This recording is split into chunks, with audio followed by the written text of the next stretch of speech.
nākošo pārraidi, jo speciāli pēc Ilvijas pasūtījuma. Man vairs neizstās smuku kafiju. Es uzbēru cukuru. Es izcik tev smuks putiņas. Man liekas, tikko mikrofonu bija aizspiedis ciet, bet nu labi, pasaka vēlreiz to visu. Man vairs neizskatās smuku kafiju. Salīdzinājumā ar tavu. Pasties. Savēju. Uztais zīmējumu.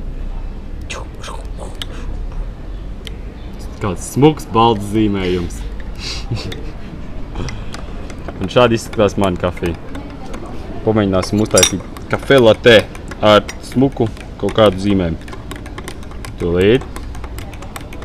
Fuj, viņi rūkt. Viņš par kafiju, man liekas, parasti rūkt. Nav mazākās idejas, kas tāds ir. Man kaut kas ir.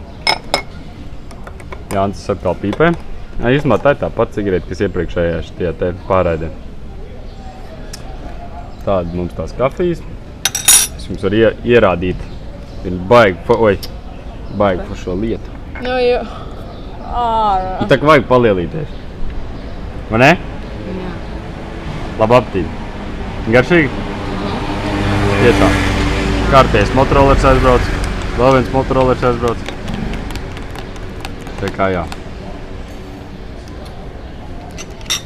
Forši, vai ne mums tie iet?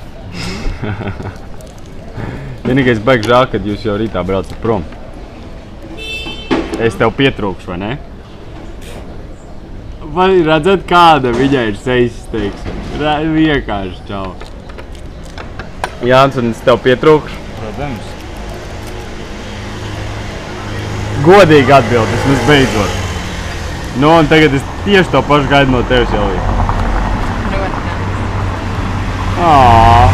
Redziet, cik es esmu mīļš tomēr šeit. Kā nē? Ilvija. Viņa ir ēdama brili. Vai tas gan jau?